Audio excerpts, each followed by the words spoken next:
He laughed and said, "For someone like her? Cheap." He didn't look at me, he looked at the yacht. The champagne glass trembled in my hand. Salt air mixed with diesel fumes from the harbor.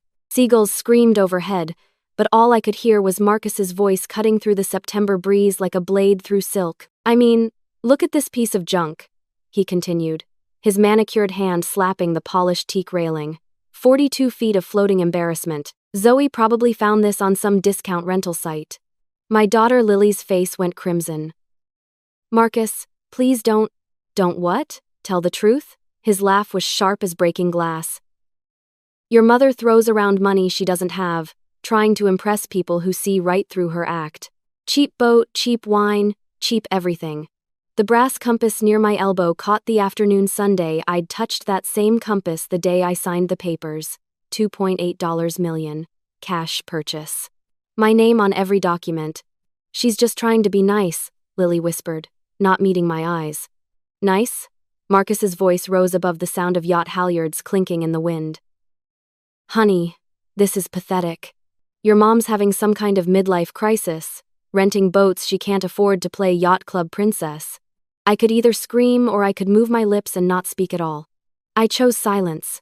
My fingers found the deck locker handle, seeking something to grip while my world tilted. The metal was warm from the sun, familiar under my palm. That's when I saw a small Coast Guard registration sticker on the underside of the locker. My registration number, MY Yacht. My $2.8 million gift to the daughter who was letting her husband destroy me with words. The champagne turned to acid in my mouth. Around us, other families laughed and celebrated on their weekend boats. None of them had to watch their own child stand silent while being called cheap trash by the man she'd married. Marcus was still talking, gesturing at my navigation equipment like it was garage sale junk. I told Lily we should have just had a barbecue at our place instead of enabling this fantasy. The brass railing grew warm under my grip. 40 years of building my investment firm, decades of careful planning, 2 years of searching for the perfect yacht to surprise my daughter with. All so I could stand here and be called cheap by a man who'd never earned an honest dollar in his privileged life. "Well," I said finally, my voice steady as stone, "this has been educational." Marcus smirked. "See, Lily? Even your mom knows this was a mistake." I smiled then, really smiled, because Marcus had no idea what he'd just done. No clue that he'd insulted not just me, but the woman who owned everything he was touching. That was the moment I knew justice wouldn't come from tears or arguments. It would come from truth. The sound of Marcus's laughter echoed in my ears long after he'd moved to the other side of the deck. I stood there, gripping that brass railing, watching the Manhattan skyline blur through tears I refused to let fall. Cheap. The word carved itself into my chest like a brand. Not because of the money, God knows I had plenty of that now, but because of what it really meant. What it had always meant. Flash. Me at 28, hunched over tax forms at the kitchen table at 2 a.m., Lily asleep upstairs. The numbers never added up. Never enough. Flash. Standing in line at the grocery store, counting coupons while other mothers paid without thinking, Lily tugging at my coat, asking why we couldn't buy the name-brand cereal like her friends. Flash. The hospital waiting room when Lily broke her arm at 12, fluorescent lights buzzing overhead. Insurance forms in triplicate. The receptionist's impatient sigh when I asked about payment plans. I pulled out my phone, my hands steadier now. The photo was still there, Lily at 7, gap-toothed and grinning on the deck of a charter boat we'd rented for her birthday. It had cost me 3 months of overtime at the accounting firm, but seeing her face light up when she spotted dolphins, worth every penny. That photo was why I'd bought this yacht 2 years ago, why I'd kept it secret. After 40 years of being everyone's bank account, everyone's safety net, everyone's backup plan, I wanted something that was just mine.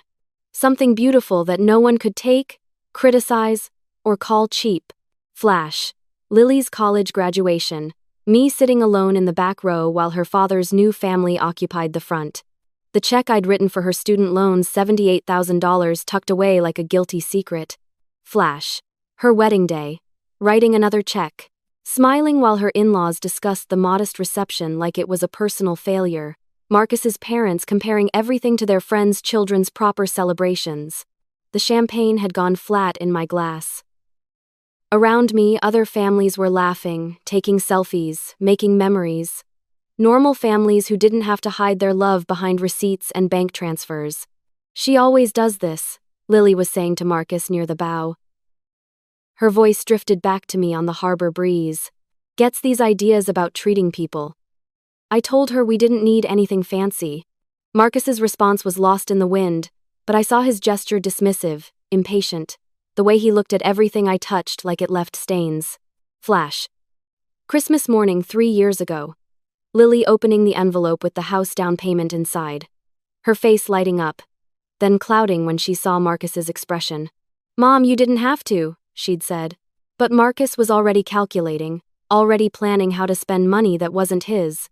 I walked toward the cabin, needing a moment away from their whispered conferences about my inadequacies. The teak steps creaked under my feet, a sound that usually brought me peace. Not today. That's when I heard it.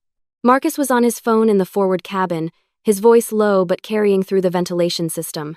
Legal words, probate terms, my name spoken like a business transaction.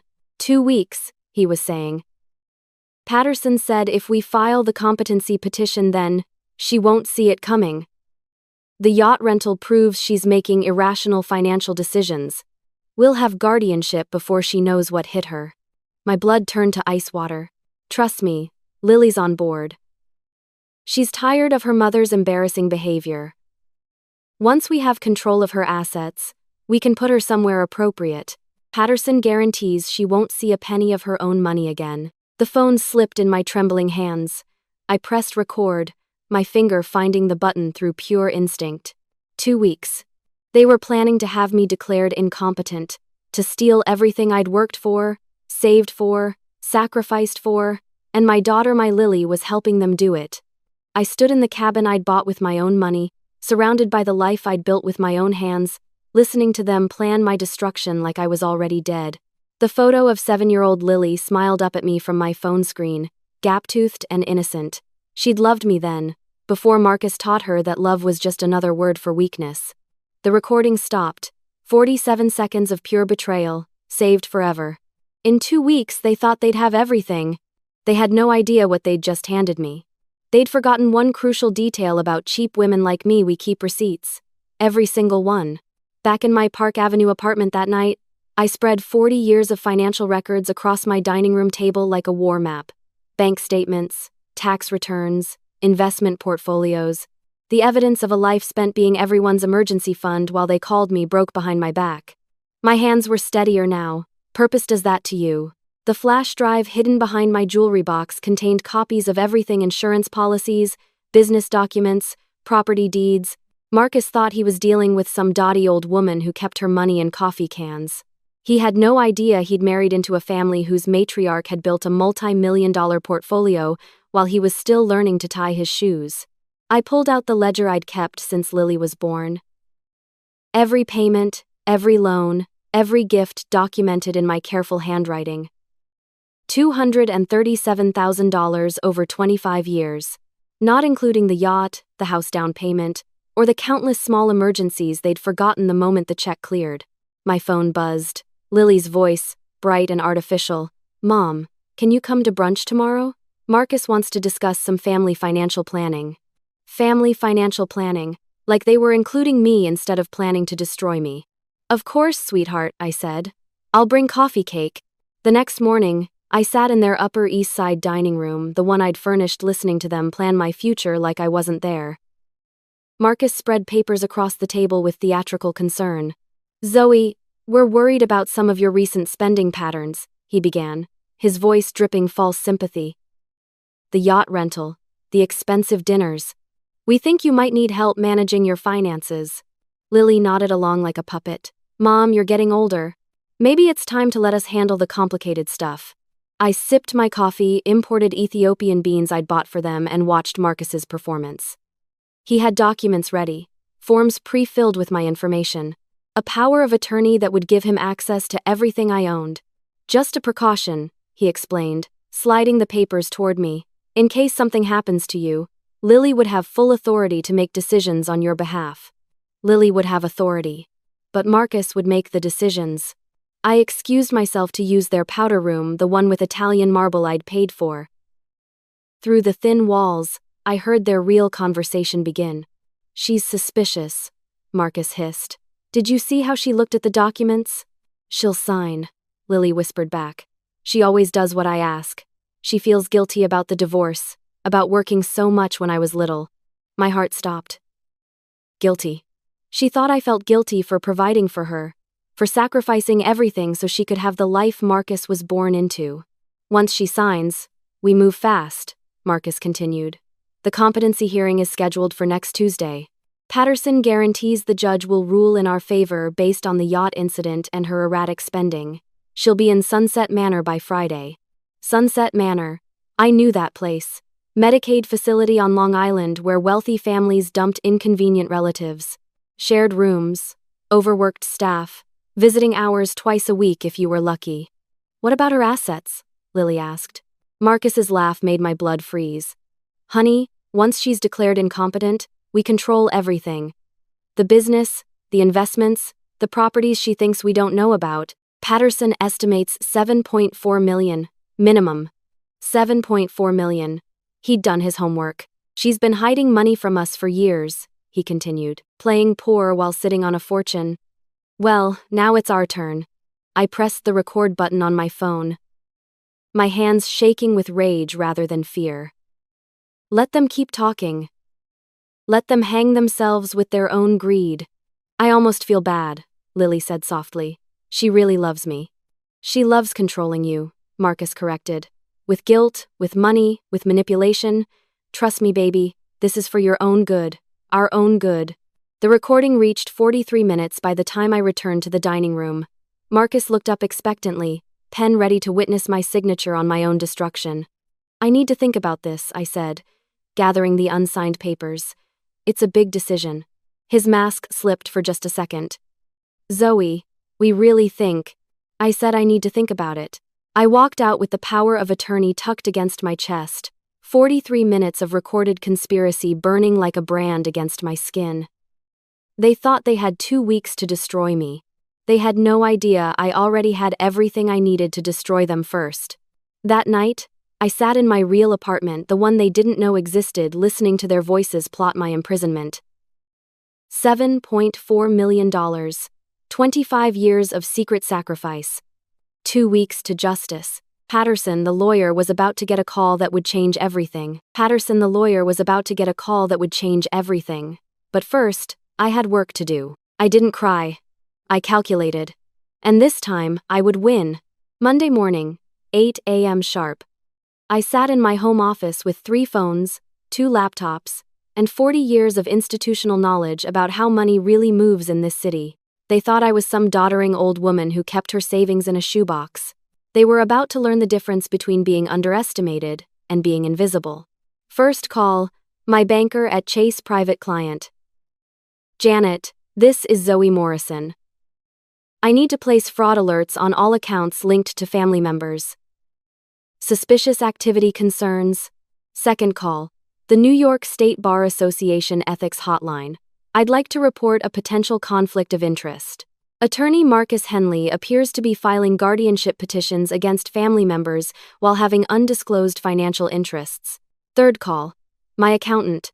"Richard, I need you to file amended tax returns showing the full scope of gifts to family members, every penny, and I need them by tomorrow." I worked in silence. No music, no television, just the quiet click of keyboard keys and the scratch of pen on legal pads. Each document photocopied, every email printed, 43 minutes of recorded conspiracy transcribed word by word. Marcus had made one crucial mistake. He'd assumed that because I lived modestly, I thought small. But you don't build a $7.4 million portfolio by accident. You do it by understanding exactly how systems work and where they're vulnerable. By noon, I'd frozen 3 joint accounts, citing irregular transfer patterns requiring investigation. Nothing illegal, just bureaucratic holds that would take weeks to resolve.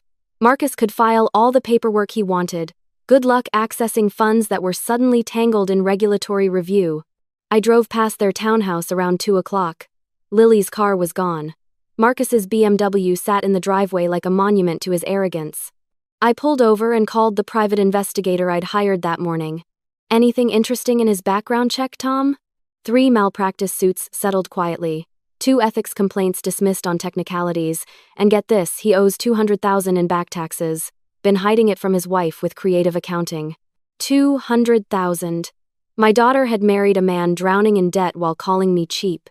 The irony tasted like copper pennies. That night, I sat at my kitchen table writing a letter I'd never send. Dear Lily, I remember when you were 7 and broke my grandmother's china teacup. You cried for an hour, convinced I'd never forgive you. I held you and explained that people matter more than things, that love isn't something you can break with an accident, but betrayal isn't an accident, sweetheart. And some things, once broken, can't be fixed with tears and apologies. I folded the letter and locked it in my desk drawer next to 43 other letters I'd written over the years. Letters to the daughter I'd raised, not the stranger she'd become. Wednesday brought results. Marcus's law firm received an anonymous tip about his tax problems. The state bar opened a formal inquiry into his ethics complaint. His biggest client, nervous about negative publicity, postponed their retainer renewal. I watched it all unfold from my usual table at the coffee shop across from his office building. He looked smaller each day, less confident. The swagger replaced by quick, nervous glances over his shoulder. Friday afternoon, he called Lily from their kitchen. I was there for dinner, playing the concerned mother-in-law while they discussed their financial planning. Something's wrong, Marcus whispered, thinking I couldn't hear. Someone's been digging into my background. The Bar Association, the IRS, even my malpractice insurance company. They're asking questions. Lily's face went pale. About what? About everything. My clients, our finances, the guardianship petition. It's like someone handed them a roadmap to destroy me. Through the doorway, I caught Lily looking at me. Really looking. For the first time in years, I saw calculation in her eyes instead of dismissal. She was finally connecting dots, her mother's sudden compliance, the delayed financial decisions, the way problems seemed to find Marcus wherever he turned. Mom's been acting strange, she said quietly. Marcus's voice dropped to barely a whisper. She knows something. I don't know how, but she knows. I sipped my tea and smiled pleasantly when Lily appeared in the doorway. Everything all right, dear? She studied my face like she was seeing me for the first time. The mild-mannered mother who'd raised her. The woman who'd paid for everything while asking for nothing. The chess player who'd been moving pieces for 40 years while everyone else thought they were playing checkers. Mom, she said carefully. Are you involved in Marcus's problems somehow? I set down my teacup with deliberate precision. The sound rang through the house like a bell. They thought I was a chess piece on their board, but they'd forgotten something crucial about the game. This chessboard had always belonged to me. Lily's eyes widened as understanding finally dawned. Marcus appeared behind her, his face white with the kind of fear that comes from realizing you've been hunting something that was hunting you all along. The next morning, they'd understand exactly what cheap really meant. The next morning, they understood exactly what cheap really meant, but not the way they expected. The invitation arrived by courier at 8 a.m. sharp, cream-colored cardstock with gold embossing. The Children's Hospital Foundation cordially invites you to the annual Harbor Gala aboard the Serenity, Saturday evening at 7. Marcus called me within minutes, his voice tight with confusion. Zoe, did you get invited to this charity thing? They're holding it on some yacht called the Serenity. Strange coincidence, right? Oh yes, I said pleasantly. I'll be there, wouldn't miss it. What I didn't mention was that I was the anonymous benefactor. The woman who'd donated $500,000 to ensure this gala would be held on my yacht, the same yacht where Marcus had called me cheap 3 weeks ago. Saturday evening, I stood at my bedroom mirror applying lipstick with steady hands. Red, bold as blood, bright as justice. Tonight, 300 of New York's elite would gather on my deck to witness the unmasking of Marcus Henley. The harbor glittered with evening light as my car pulled up to the marina. Photographers lined the gangway, capturing society figures in their designer gowns and tuxedos. I stepped onto my own yacht wearing a simple black dress and my grandmother's pearls. Nobody noticed the woman who'd bought their floating ballroom. Marcus was already holding court near the bar, regaling a group with stories about his legal victories.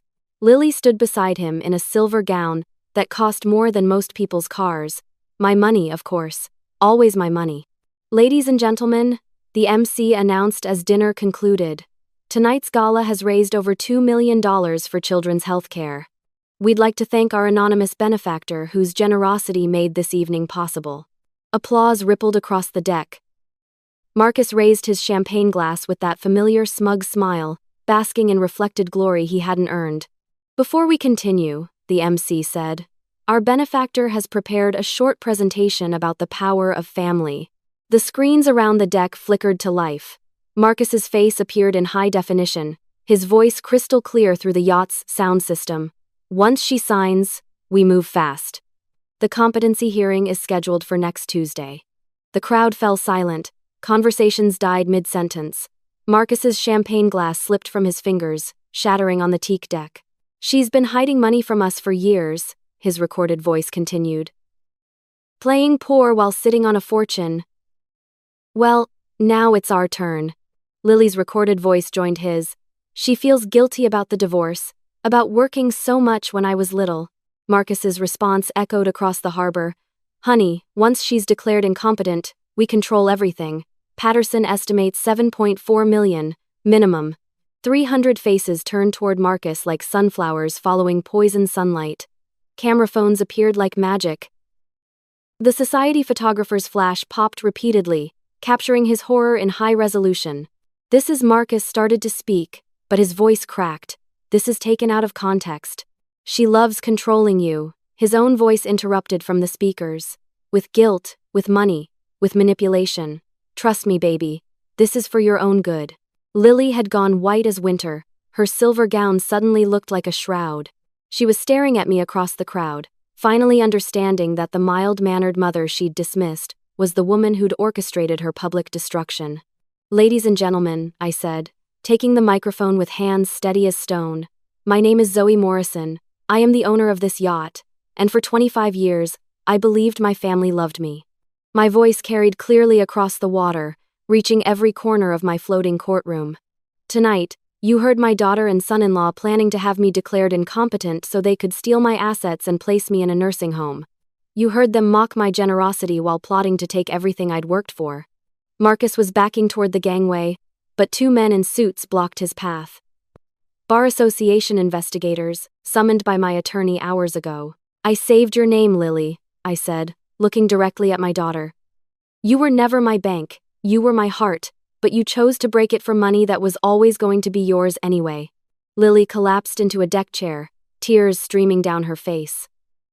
Around us, 300 witnesses pulled out their phones, documenting the moment a cheap old woman became the most powerful person on the harbor. Marcus Henley, one of the investigators, announced, "You're under formal investigation for ethics violations and attempted elder abuse. Please surrender your Bar Association membership card." Marcus's face crumpled like wet paper.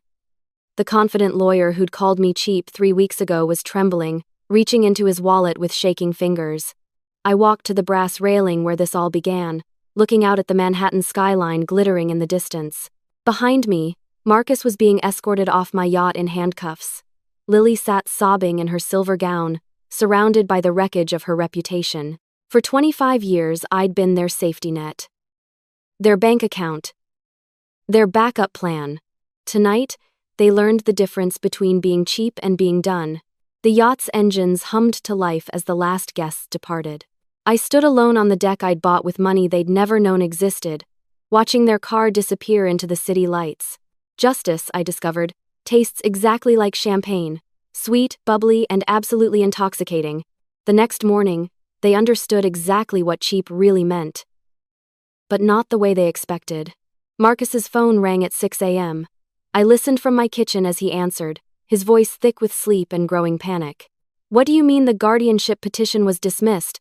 That's impossible, we filed everything correctly." Pausa, his voice getting higher. "Fraud allegations? What fraud allegations?" I sipped my coffee and smiled. Justice tastes best when it's served with morning light streaming through windows you actually own. By noon, Marcus was pacing their living room like a caged animal. I sat in their kitchen, the one I'd renovated, watching him unravel in real time. Someone's been planning this, he told Lily, his hands shaking as he rifled through legal documents. The bar association, the bank holds, the tax audit, this isn't coincidence, this is warfare. Lily looked up from her laptop, her face pale. Marcus, there's something else. The charity gala tonight? The one on that yacht? What about it? I just got confirmation. The anonymous benefactor who donated $500,000? It's Mom. The silence in that kitchen was absolute. Marcus's face went through 5 different colors before settling on ash gray. That's impossible, he whispered. She doesn't have that kind of money. I stood up slowly, smoothing my dress. Actually, I do. They turned to stare at me like I'd materialized from thin air. Sweet, invisible Mom who'd been sitting there for 20 minutes while they planned damage control. The yacht you called cheap? I continued pleasantly. I bought it. Cash. The charity gala you're attending tonight? I'm hosting it. The financial investigation that's destroying your career? I started it. Marcus's mouth opened and closed like a fish gasping for air. You can't prove anything. Those recordings were illegally obtained, were they? I pulled out my phone and played 43 minutes of their conspiracy, recorded in their own home while I sat at their own table. Funny thing about guest privileges, Marcus. I can record conversations I'm part of. His confidence crumbled like week-old cake. Zoe, we can work this out, we're family. Family doesn't plot to steal everything I've worked for and lock me away like garbage. Lily found her voice. Mom, I never wanted. You never wanted to get caught. My words cut clean through her protest. But you were perfectly happy to inherit early by having me declared incompetent. The room fell silent except for the sound of Marcus's world ending in real time. Tonight, I continued, 300 people will gather on my yacht to celebrate children's health care.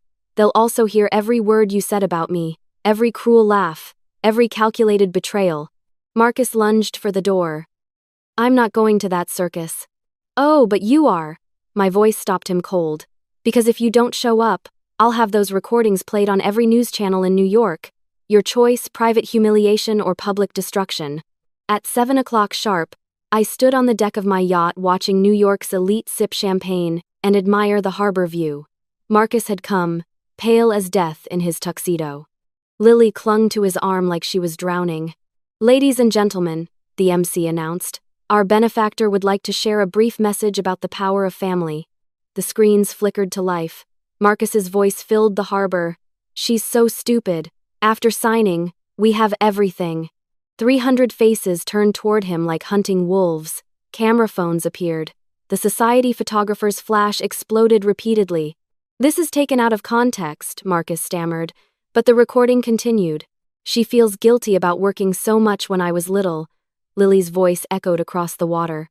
Honey, that guilt is worth $7.4 million. Marcus's laugh crackled through the speakers. The crowd's murmur rose to a roar. Marcus was backing toward the gangway, but my security team blocked every exit. This was my yacht, my rules. My name is Zoe Morrison, I said, taking the microphone. I own this yacht. I paid for my daughter's education, her wedding, her house, and 25 years of emergencies she's forgotten. My voice carried clearly across the harbor, reaching every corner of my floating courtroom. Tonight, you heard them planning to steal my life's work and abandon me in a nursing home. You heard them call your generous hostess cheap, stupid, and senile. Marcus collapsed into a chair, his tuxedo soaked with sweat. Marcus Henley, a bar association investigator announced, appearing beside him. You're under formal investigation for ethics violations and attempted elder abuse. Lily was sobbing now, silver mascara streaming down her cheeks. She looked at me across the deck like I was a stranger. For 25 years, I said. My eyes locked on hers. I believed love was unconditional. Tonight, I learned the difference between love and transaction. The harbor fell silent except for the sound of cameras clicking and Marcus's career dying in real time. I saved your name from the charges, Lily. You were never my bank account. You were my heart.